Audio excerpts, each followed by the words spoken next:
CH-127 Shweta के सिया पे आरव ने हिम्मत बांधी और ऊपर चढ़ने की कोशिश करने लगा। अब उसे ऐसा लगने लगा जैसे उसकी मौत उसके सामने खड़ी हो। अब वो थर्ड लेवल पर पहुंच गया था। वहां पहुंचते ही वो सभी खास ग्रेविटी जो उसे ऊपर चढ़ने से रोक रही थी छूमंतर हो गई। दर्द की जगह उसे एलिमेंटल एनर्जी मिलने लगी जो आम एनर्जी से 80 गुना ज्यादा थी। आरव बिना वक्त बर्बाद किए तुरंत उसे अपने नेबुला में समाने लगा। एनर्जी 80 गुना होने का मतलब था कि उसके मैजिक कल्टीवेशन की रफ्तार सीधा सीधा 200 गुना बढ़ जाएगी। इतनी ज्यादा एनर्जी के बारे में तो सोचकर ही आरव पागल हो गया था। सेकंड लेवल में आरव की रफ्तार 50 गुना बढ़ी थी, लेकिन यहां आकर वो रफ्तार दुगनी नहीं सीधा चौगुनी हो गई थी। थर्ड लेवल में मैजिक कल्टीवेशन करने का मतलब था कि यहाँ के एक दिन का कल्टीवेशन बाहर के 200 दिन के कल्टीवेशन के बराबर था। अगर आसान शब्दों में कहा जाए तो आरव सिर्फ एक दिन में लगभग आधे साल का कल्टीवेशन कर रहा था। लोग कहते थे कि मैजिक कल्टीवेशन करने का रास्ता बहुत लंबा और धीमा था। ये बात सच तो थी, लेकिन उन मैजिशियंस के लिए जो बिना किसी मैजिक रिसोर्स और मैजिक टूल के इस्तेमाल के बिना ही अपना कल्टीवेशन करते थे। ऐसे लोग तो अपनी पूरी जिंदगी भी कल्टीवेशन में गुजार सकते थे, लेकिन फिर भी इंटरमीडिएट रैंक के आगे नहीं बढ़ पाते। ये उन खास मैजिक रिसोर्सेस का कमाल था कि मैजिशियंस एक दिन में आधे साल का कल्टीवेशन कर लेते थे। आरव को ट्रेजर टावर में आए हुए अभी सिर्फ 7 दिन ही हुए थे, लेकिन उसने बाहरी दुनिया के हिसाब से यहाँ सालों का मैजिक कल्टीवेशन कर लिया था। अब वो अपना पूरा फोकस फायर एलिमेंट के मैजिक कल्टीवेशन में लगा रहा था। अगर वो चारों एलिमेंट को एक साथ बढ़ाने की कोशिश करता तो उसे यहाँ की एनर्जी का ज्यादा फायदा नहीं मिल पाता, लेकिन अगर वो अपना पूरा ध्यान किसी एक एलिमेंट को कल्टीवेट करने में लगाता तो शायद वो उसे अगले लेवल तक ले जाने में कामयाब हो जाता। अब वो बस मिस मीरा की फायर स्पेल के लेवल तक पहुंचने ही वाला था। वैसे उसे ये तो नहीं पता था कि मिस मीरा अब किस लेवल तक पहुंच चुकी थी, लेकिन उसे ये जरूर पता था कि वो उनके जैसे बनने के एक कदम और पास आ गया था। इस जगह में आरव के लिए एक दिन काफी नहीं था। वो और वक्त गुजार कर यहाँ अपना मैजिक कल्टीवेशन करना चाहता था, लेकिन नियम तो नियम थे और उसे यहाँ सिर्फ 7 दिन का ही वक्त दिया गया था, जो अब खत्म हो चुका था। इसके बाद उसे यहाँ 1 सेकंड ज्यादा रहना भी अलाउड नहीं था। ट्रेजर टॉवर को खोलने के लिए भी ढेर सारी एनर्जी की जरूरत पड़ती थी और इसलिए यूनिवर्सिटी वक्त का खास ध्यान रखती थी। अब आरव ट्रेजर टॉवर से बाहर जा रहा था और वो बहुत संतुष्ट था, लेकिन अगर उसे और यहाँ आने का मौका मिलता तो वो और ऊपर के लेवल में जाकर मैजिक कल्टीवेशन करता और वहां की कल्टीवेशन स्पीड तो थर्ड लेवल से भी ज्यादा होती। सीनियर कैंपस से जाने के बाद आरव वापस अपने फ्लैट जा रहा था कि तभी रास्ते में उसका फोन बजा। आरव, तुम कहाँ हो? उसे फोन पर श्वेता की आवाज सुनाई दी। क्यों, क्या हुआ? आरव ने पूछा। मैं एक कैफे में लंच करने के लिए आई थी और मैंने सब कुछ ऑर्डर करके खत्म भी कर दिया, लेकिन जब बिल देने की बारी आई तो मुझे याद आया कि मैं अपना वॉलेट और सारे कार्ड्स घर पर ही भूल आई हूँ। क्या तुम यहाँ आकर मेरी मदद कर सकते हो? ये जगह फ्लैट से ज्यादा दूर भी नहीं है, मैं तुम्हें एड्रेस भेज देती हूँ, श्वेता ने आरव को बताया। जहां तक मुझे पता है ऐसे हाई क्लास कैफे में तो खाने के पहले बिल भरना होता है ना? आरव ने श्वेता की बात सुनकर कहा। मुझे नहीं पता, ये जगह सच में बहुत अजीब है, तुम बस जल्दी यहाँ आओ, श्वेता ने आरव की बात टालते हुए कहा। आरव खुद भी भूखा था और कुछ खाने के लिए बाहर जाने ही वाला था, इसलिए उसने श्वेता द्वारा भेजा हुआ एड्रेस देखा और वहां जाने लगा। कैफे पहुंचने के बाद आरव ने देखा कि ये एक ओपन कैफे था और श्वेता मिक्की माउस की तरह क्यूट सी टी शर्ट पहने एक टेबल के पास खड़ी हुई थी और उसके आने का इंतजार कर रही थी। जैसे ही उसने आरव को आते हुए देखा, वो भागकर उसके पास आ गई। बीते कुछ वक्त में श्वेता को आरव के साथ रहने की आदत हो गई थी और वो उसके साथ काफी कंफर्टेबल भी हो गई थी। अब तो आरव भी उसे उसके निकनेम बनी से बुलाने लगा था। जैसे ही श्वेता उसके पास आए, आरव ने देखा कि कैफे में मौजूद लोग उसे बेहद गुस्से में देख रहे हैं। उनके ऐसे गुस्से से आरव को ये कोई बिल न भरने वाला मसला नहीं लग रहा था। उसे ऐसा लग रहा था कि श्वेता ने अपने लिए कोई बड़ी मुसीबत खड़ी कर ली थी और उससे निपटने के लिए आरव को यहाँ बुला लिया था। आरव फॉर्मल कपड़े वाले उन लोगों को देख रहा था। ये बेहद साफ था कि उनके चारों तरफ एक शक्तिशाली मैजिक ऑरा था और वो बहुत ध्यान से आरव को देख रहे थे। उनमें से एक कम उम्र वाला आदमी आगे आया और बोला, लड़के, उस लड़की की बातों में आकर कुछ उल्टा सीधा मत करना, बहुत भारी पड़ेगा। उसने हमारे राजा की बेइज्जती की है और हमारे छोटे साहब की भी। हम ज्यादा कुछ नहीं चाहते, बस इतना कि वो हमारे छोटे साहब और राजा से माफी मांग ले। क्या आप अपने आप को कहीं का नवाब समझते हैं जो राजा और छोटे साहब का गुणगान कर रहे हैं? श्वेता ने बेहद तिरस्कार भरे स्वर में कहा। ये लोग कौन हैं? जब आरव ने उन्हें ध्यान से देखा तो उसे एहसास हुआ कि ये लोग इस इलाके के थे ही नहीं, वो कहीं और से आए थे। मुझे नहीं पता, श्वेता ने सच सच कहा। आरव श्वेता की इस हरकत से दंग रह गया था। उसे इन लोगों के बारे में, उनके बैकग्राउंड के बारे में कुछ भी नहीं पता था, फिर भी उसने उनसे पंगा ले लिया था। हम इतनी देर से अच्छे से बात कर रहे हैं, लेकिन अगर ये लड़की माफी नहीं मांगना चाहती तो ठीक है, हमें भी माफी मनवाने के दूसरे रास्ते मालूम है, उनमें से एक आदमी ने कहा। ये बोलने के बाद उसके चारों तरफ एक और भी शक्तिशाली मैजिक ओरा आ गया। इस ठंड के मौसम में भी उसका गर्म ओरा चारों तरफ फैल रहा था, और ये लोग वहां मौजूद सिविलियंस पर ध्यान तक नहीं दे रहे थे। पब्लिक प्लेसेस में जादू करना मना था, लेकिन इन लोगों को उस बात से कोई फर्क नहीं पड़ रहा था। अरे मेरे मैजिक कोट वाले आरव भाई, तुम आखिरकार मुझे फिर से मिल ही गए। यहाँ पब्लिक प्लेस में आप लोगों के मैजिक ओरा क्यों एक्टिव है? 40 से 45 साल के आदमी ने मुस्कुराते हुए आरव से कहा। आरव ने जब मुड़कर देखा तो ये कोई और नहीं बल्कि मैजिक एसोसिएशन के मिस्टर ओबरॉय थे, जिनके पास मिस मीरा ने उसे उसके सेकंड अवेकनिंग के लिए भेजा था। अरे मिस्टर ओबरॉय, आपको मेरा नाम याद है? आरव ने मुस्कुराते हुए कहा। आरव को अच्छे से याद था कि जब वो मैजिक एसोसिएशन में उनके पास अपनी सेकंड अवेकनिंग के लिए गया था तो उन्होंने उससे बहुत अजीब और बुरा बर्ताव किया था, और उसे ये नहीं समझ में आ रहा था कि वो आज अचानक उससे इतना हंसकर क्यों बात कर रहे थे। मैजिक करने वाले सबसे शक्तिशाली फायर ओरा वाले आदमी ने मैजिक कोर्ट का नाम सुनते ही बाकी लोगों की तरफ देखा। उन्हें देखकर ऐसा लग रहा था कि वो मैजिक कोर्ट से कुछ ज्यादा ही डरते थे। मैजिक कोर्ट का जिक्र होते ही उन्होंने एक दूसरे की तरफ देखा और चुपचाप वहां से चले गए। उसके बाद तो उन्होंने पीछे मुड़कर एक बार भी नहीं देखा। आरव ने उन अजीब लोगों की तरफ देखा तो वो कंफ्यूज हो गया। क्या ये लोग यहाँ कोई इलीगल काम करने के लिए आए थे क्या, जो मैजिक कोर्ट का नाम सुनते ही भाग गए? आरव ने सोचा। कुछ हुआ क्या? मिस्टर ओबरॉय ने पूछा। आरव, क्योंकि तुम इन्हें जानते हो तो तुम आराम से रुककर इनसे बातें करो, मैं चलती हूँ। श्वेता ने तुरंत मौके का फायदा उठाया और वहां से रफू चक्कर हो गई। उसके ऐसे अचानक जाने से आरव और भी कंफ्यूज हो गया था, लेकिन उसे कुछ पूछने का मौका ही नहीं मिला, और फिर उसने ज्यादा ध्यान भी नहीं दिया। उसके खुद के सियापे कम थे क्या जो श्वेता के सियापे भी अपने सिर पर लेकर घूमे? मैं मैजिक कोर्ट से नहीं हूँ, मैजिक कोर्ट से तो मेरी टीचर हैं जिन्होंने मुझे आपके पास भेजा था, आरव ने मिस्टर ओबरॉय को समझाया। अच्छा, अब मैं समझा। कुछ दिनों पहले मुझे तुम्हारी टीचर मिली तो थी।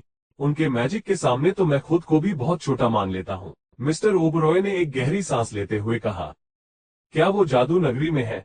आरव ने पूछा। हाँ, वो मेरे पास एक कीमती पत्थर लेकर आई थी। मुझे तो वो अजीब लगा, न जाने वो ऐसा कीमती पत्थर क्यों ढूंढ रही थी जो नाग परिवार के लोगों को अपनी तरफ खींचता है। वैसा कुछ लेकर घूमना खतरे का काम है, मिस्टर ओबरॉय ने कहा। आरव को याद आया कि मिस मीरा ने उससे कहा था कि वो जादू नगरी आने वाले थी, तो फिर वो उससे मिली क्यों नहीं? आरव ने मन ही मन सोचा। कुछ दिनों पहले आरव ने उनसे कांटेक्ट करने की भी कोशिश की थी, लेकिन उन्होंने उसे कोई भी जवाब नहीं दिया। आखिर में उसने ये सोचकर हार मान ली कि शायद वो किसी मिशन पर होंगी। नाग परिवार के लोगों को अपनी तरफ खींचने वाला कीमती पत्थर, मीरा मैम को ऐसी चीज की क्या जरूरत पड़ सकती है? आरव ने सोचा। तुम्हें कोई भी समस्या हो तो बेझिझक मेरे पास आ सकते हो, मैं तुम्हें बेस्ट क्वालिटी के स्टोन्स दूंगा और इसके बाद तो तुम एक एडवांस म्यूजिशियन बन जाओगे, ओबरॉय ने एक्साइटेड होकर कहा। ट्रेजर टॉवर के बाहर आने के बाद आरव को अजीब चीजें पता चल रही थी। पहले वो अजीब लोग जो मैजिक कोर्ट का नाम सुनते ही भाग गए, और फिर मिस मीरा का ये अजीब मिशन, पता नहीं क्या हो रहा है। खैर, कुछ भी कहा नहीं जा सकता है, यह सोचकर आरव वहां से जाने लगा। फ्लैट में पहुंचने के बाद आरव ने देखा कि जो श्रेया कभी लिविंग रूम में मेडिटेट नहीं करती थी, आज काउच पर बैठकर मेडिटेट कर रही थी। वो इतनी अच्छे से बैठी हुई थी कि जैसे योग कर रही हो। आरव जानता था कि श्रेया को उसकी मौजूदगी का एहसास हो चुका था, लेकिन वो श्वेता समझ रही थी। अपनी आंखें नहीं खोली और मेडिटेशन करती रही। कुछ पलों बाद आरव ने देखा कि श्रेया के हाथ में एक ब्रेसलेट था, जिससे रह रहकर रोशनी निकल रही थी। जब उसने ध्यान से देखा तो श्रेया की सांसों के साथ वो जल बुझ रहा था। एक नेबुला मैजिक टूल, आरव ने सरप्राइज होकर कहा। हाई क्वालिटी स्टॉस टूल बहुत महंगे आते थे। उसे याद था कि संजीवनी भूमि में समायरा के पास एक spirit great star dust tool था। समायरा के ख्याल से ही उसके चेहरे पर स्माइल आ गई और वो मन ही मन समायरा से प्यार भरी बातें भी करने लगा। लेकिन तभी उसके दिमाग में श्रेया का ये जादुई टूल छा गया और समायरा की याद से उसे खींचकर बाहर ले आया। श्रेया के पास एक नेबुला मैजिक टूल था, जो नेबुला की प्रोग्रेस में उसकी मदद करता था। आरव उसे देखकर तो नहीं बता पा रहा था कि वो किस ग्रेड का था, लेकिन उसे उसकी ओरा से महसूस हुआ कि श्रेया का ये ब्रेसलेट वाला नेबुला टूल उसके काले पेंडेंट से कम नहीं था। वो तो ये सोच रहा था कि श्रेया की फैमिली कितनी अमीर थी, जो उन्होंने उसे इतनी कम उम्र में ही इतना महंगा मैजिक टूल दे दिया था। जब श्रेया विंटर वेकेशन से वापस आई थी, तब आरव उसके ओरा से महसूस कर पा रहा था कि उसका कल्टीवेशन कितना ज्यादा बढ़ गया था। अब उसे इसके पीछे की वजह समझ आ गई थी। सबकी अपनी अपनी किस्मत, आरव ने एक गहरी सांस लेते हुए कहा। उसे भी तो ट्रेजर आवर में जाने का मौका मिला था, जिससे उसकी शक्तियां काफी बढ़ गई थी, लेकिन इसका मतलब ये नहीं था कि वो किसी को भी चैलेंज दे सकता था। श्रेया जैसे कई लोग थे जिनका मैजिक कल्टीवेशन अगर उससे ज्यादा नहीं तो उससे कम भी नहीं था। श्रेया आने वाले सीनियर कैंपस एग्जाम के लिए अपना मैजिक कल्टीवेशन जोर शोर से कर रही थी, क्योंकि सीनियर कैंपस में जाने के लिए एक उम्दा परफॉर्मेंस की बहुत जरूरत थी। आरव भी ये बात बखूबी जानता था। उसके तो यूनिवर्सिटी में कई सारे दुश्मन भी थे, इसलिए ये एग्जाम उसके लिए और भी ज्यादा मुश्किल होने वाला था। और सिर्फ इतना ही नहीं, उसे उन शैतान नगरी के लोगों से भी संभल कर रहना था जो उस पर कभी भी हमला कर सकते थे। आरव ने भी अपना वक्त बर्बाद नहीं किया और बालकनी में जाकर अपना मैजिकल कल्टीवेशन करने लगा। इसके कुछ ही देर बाद श्रेया, जो अब तक गहरे मेडिटेशन में थी, उसने अपनी आंखें खोली। सबसे पहले उसकी नजर आरव पर पड़ी और उसने अपने होंठ दांतों तले दबाते हुए खुद से कहा, अरे, इस लड़के का कल्टीवेशन अचानक इतना ज्यादा कैसे बढ़ गया।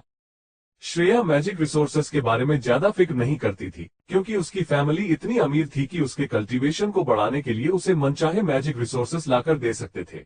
वो ये सोच रही थी कि आरव के पास तो इतने पैसे नहीं थे और न ही कोई नेबुला टूल था, तो फिर उसका कल्टीवेशन इतना कैसे बढ़ गया था।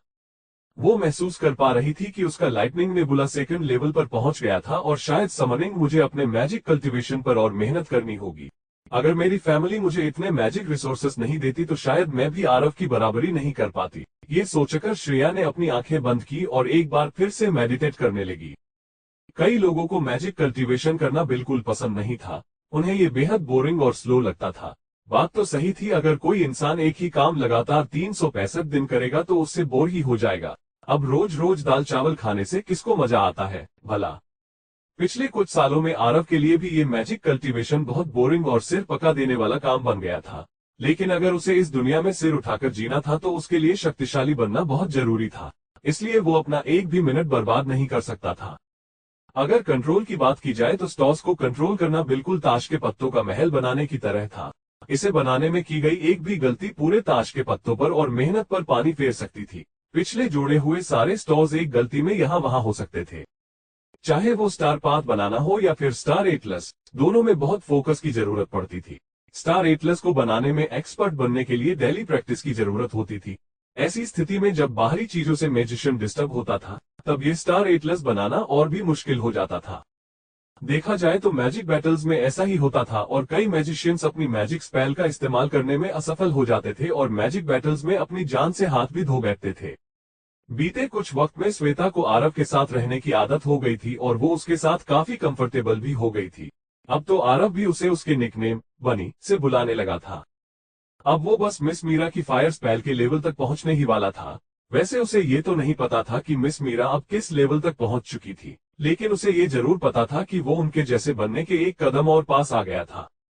आरव ने हिम्मत बांधी और ऊपर चढ़ने की कोशिश करने लगा। अब उसे ऐसा लगने लगा जैसे उसकी मौत उसके सामने खड़ी हो। ये लोग कौन हैं? जब आरव ने उन्हें ध्यान से देखा तो उसे एहसास हुआ कि ये लोग इस इलाके के थे ही नहीं, वो कहीं और से आए थे। थर्ड लेवल में मैजिक कल्टीवेशन करने का मतलब था कि यहाँ के एक दिन का कल्टीवेशन बाहर के 200 दिन के कल्टीवेशन के बराबर था। अगर आसान शब्दों में कहा जाए तो आरव सिर्फ एक दिन में लगभग आधे साल का कल्टीवेशन कर रहा था। मैं एक कैफे में लंच करने के लिए आई थी और मैंने सब कुछ ऑर्डर करके खत्म भी कर दिया, लेकिन जब बिल देने की बारी आई तो मुझे याद आया कि मैं अपना वॉलेट और सारे कार्ड्स घर पर ही भूल आई हूँ। क्या तुम यहाँ आकर मेरी मदद कर सकते हो? ये जगह फ्लैट से ज्यादा दूर भी नहीं है, मैं तुम्हें एड्रेस भेज देती हूँ, श्वेता ने आरव को बताया। उसके तो यूनिवर्सिटी में कई सारे दुश्मन भी थे, इसलिए ये एग्जाम उसके लिए और भी ज्यादा मुश्किल होने वाला था। और सिर्फ इतना ही नहीं, उसे उन शैतान नगरी के लोगों से भी संभल कर रहना था जो उस पर कभी भी हमला कर सकते थे। आरव ने भी अपना वक्त बर्बाद नहीं किया और बालकनी में जाकर अपना मैजिकल कल्टीवेशन करने लगा। फ्लैट में पहुंचने के बाद आरव ने देखा कि जो श्रेया कभी लिविंग रूम में मेडिटेट नहीं करती थी, आज काउच पर बैठकर मेडिटेट कर रही थी। वो इतनी अच्छे से बैठी हुई थी कि जैसे योग कर रही हो। आरव जानता था कि श्रेया को उसकी मौजूदगी का एहसास हो चुका था, लेकिन वो श्वेता समझ रही थी। अपनी आंखें नहीं खोली और मेडिटेशन करती रही। वो महसूस कर पा रही थी कि उसका लाइटनिंग नेबुला सेकंड लेवल पर पहुंच गया था और शायद समनिंग मुझे अपने मैजिक कल्टीवेशन पर और मेहनत करनी होगी। अगर मेरी फैमिली मुझे इतने मैजिक रिसोर्सेस नहीं देती तो शायद मैं भी आरव की बराबरी नहीं कर पाती। ये सोचकर श्रेया ने अपनी आंखें बंद की और एक बार फिर से मेडिटेट करने लगी। आरव ने जब मुड़कर देखा तो ये कोई और नहीं बल्कि मैजिक एसोसिएशन के मिस्टर ओबरॉय थे, जिनके पास मिस मीरा ने उसे उसके सेकंड अवेकनिंग के लिए भेजा था। हाँ, वो मेरे पास एक कीमती पत्थर लेकर आई थी। मुझे तो वो अजीब लगा, न जाने वो ऐसा कीमती पत्थर क्यों ढूंढ रही थी जो नाग परिवार के लोगों को अपनी तरफ खींचता है। वैसा कुछ लेकर घूमना खतरे का काम है, मिस्टर ओबरॉय ने कहा। लेकिन तभी उसके दिमाग में श्रेया का ये जादुई टूल छा गया और समायरा की याद से उसे खींचकर बाहर ले आया। श्रेया के पास एक नेबुला मैजिक टूल था जो नेबुला की प्रोग्रेस में उसकी मदद करता था। आरव उसे देखकर तो नहीं बता पा रहा था कि वो किस ग्रेड का था, लेकिन उसे उसकी ओरा से महसूस हुआ कि श्रेया का ये ब्रेसलेट वाला नेबुला टूल उसके काले पेंडेंट से कम नहीं था। कुछ हुआ क्या? मिस्टर ओबरॉय ने पूछा। देखा जाए तो मैजिक बैटल्स में ऐसा ही होता था और कई मैजिशियंस अपनी मैजिक स्पेल का इस्तेमाल करने में असफल हो जाते थे और मैजिक बैटल्स में अपनी जान से हाथ भी धो बैठते थे। मुझे नहीं पता, श्वेता ने सच सच कहा। लोग कहते थे कि मैजिक कल्टीवेशन करने का रास्ता बहुत लंबा और धीमा था। ये बात सच तो थी, लेकिन उन मैजिशियंस के लिए जो बिना किसी मैजिक रिसोर्स और मैजिक टूल के इस्तेमाल के बिना ही अपना कल्टीवेशन करते थे। कई लोगों को मैजिक कल्टीवेशन करना बिल्कुल पसंद नहीं था, उन्हें ये बेहद बोरिंग और स्लो लगता था। बात तो सही थी, अगर कोई इंसान एक ही काम लगातार 365 दिन करेगा तो उससे बोर ही हो जाएगा। अब रोज रोज दाल चावल खाने से किसको मजा आता है भला? आरव को याद आया कि मिस मीरा ने उससे कहा था कि वो जादू नगरी आने वाले थी, तो फिर वो उससे मिली क्यों नहीं? आरव ने मन ही मन सोचा। वो तो ये सोच रहा था कि श्रेया की फैमिली कितनी अमीर थी जो उन्होंने उसे इतनी कम उम्र में ही इतना महंगा मैजिक टूल दे दिया था। जब श्रेया विंटर वेकेशन से वापस आई थी तब आरव उसके ओरा से महसूस कर पा रहा था कि उसका कल्टीवेशन कितना ज्यादा बढ़ गया था। अब उसे इसके पीछे की वजह समझ आ गई थी।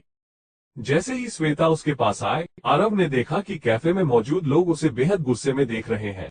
उनके ऐसे गुस्से से आरव को ये कोई बिल न भरने वाला मसला नहीं लग रहा था। उसे ऐसा लग रहा था कि श्वेता ने अपने लिए कोई बड़ी मुसीबत खड़ी कर ली थी और उससे निपटने के लिए आरव को यहाँ बुला लिया था। आरव, क्योंकि तुम इन्हें जानते हो तो तुम आराम से रुककर इनसे बातें करो, मैं चलती हूँ। श्वेता ने तुरंत मौके का फायदा उठाया और वहां से रफू चक्कर हो गई। अरे मिस्टर ओबरॉय, आपको मेरा नाम याद है? आरव ने मुस्कुराते हुए कहा। अब वो थर्ड लेवल पर पहुंच गया था। वहां पहुंचते ही वो सभी खास ग्रेविटी जो उसे ऊपर चढ़ने से रोक रही थी छूमंतर हो गई। दर्द की जगह उसे एलिमेंटल एनर्जी मिलने लगी जो आम एनर्जी से 80 गुना ज्यादा थी। आरव बिना वक्त बर्बाद किए तुरंत उसे अपने नेबुला में समाने लगा। इस जगह में आरव के लिए एक दिन काफी नहीं था। वो और वक्त गुजार कर यहाँ अपना मैजिक कल्टीवेशन करना चाहता था, लेकिन नियम तो नियम थे और उसे यहाँ सिर्फ 7 दिन का ही वक्त दिया गया था जो अब खत्म हो चुका था। इसके बाद उसे यहाँ 1 सेकंड ज्यादा रहना भी अलाउड नहीं था। ट्रेजर टॉवर को खोलने के लिए भी ढेर सारी एनर्जी की जरूरत पड़ती थी और इसलिए यूनिवर्सिटी वक्त का खास ध्यान रखती थी। आरव श्वेता की इस हरकत से दंग रह गया था। उसे इन लोगों के बारे में, उनके बैकग्राउंड के बारे में कुछ भी नहीं पता था, फिर भी उसने उनसे पंगा ले लिया था। कुछ दिनों पहले आरव ने उनसे कांटेक्ट करने की भी कोशिश की थी, लेकिन उन्होंने उसे कोई भी जवाब नहीं दिया। आखिर में उसने ये सोचकर हार मान ली कि शायद वो किसी मिशन पर होंगी। इसके कुछ ही देर बाद श्रेया, जो अब तक गहरे मेडिटेशन में थी, उसने अपनी आंखें खोली। सबसे पहले उसकी नजर आरव पर पड़ी और उसने अपने होंठ दांतों तले दबाते हुए खुद से कहा। आरव को अच्छे से याद था कि जब वो मैजिक एसोसिएशन में उनके पास अपनी सेकंड अवेकनिंग के लिए गया था तो उन्होंने उससे बहुत अजीब और बुरा बर्ताव किया था और उसे ये नहीं समझ में आ रहा था कि वो आज अचानक उससे इतना हंसकर क्यों बात कर रहे थे। उसके ऐसे अचानक जाने से आरव और भी कंफ्यूज हो गया था, लेकिन उसे कुछ पूछने का मौका ही नहीं मिला और फिर उसने ज्यादा ध्यान भी नहीं दिया। उसके खुद के सियापे कम थे क्या जो श्वेता के सियापे भी अपने सिर पर लेकर घूमे। पिछले कुछ सालों में आरव के लिए भी ये मैजिक कल्टीवेशन बहुत बोरिंग और सिर पका देने वाला काम बन गया था, लेकिन अगर उसे इस दुनिया में सिर उठाकर जीना था तो उसके लिए शक्तिशाली बनना बहुत जरूरी था, इसलिए वो अपना एक भी मिनट बर्बाद नहीं कर सकता था। हम इतनी देर से अच्छे से बात कर रहे हैं, लेकिन अगर ये लड़की माफी नहीं मांगना चाहती तो ठीक है, हमें भी माफी मनवाने के दूसरे रास्ते मालूम है, उनमें से एक आदमी ने कहा। कुछ पलों बाद आरव ने देखा कि श्रेया के हाथ में एक ब्रेसलेट था जिससे रह रहकर रोशनी निकल रही थी।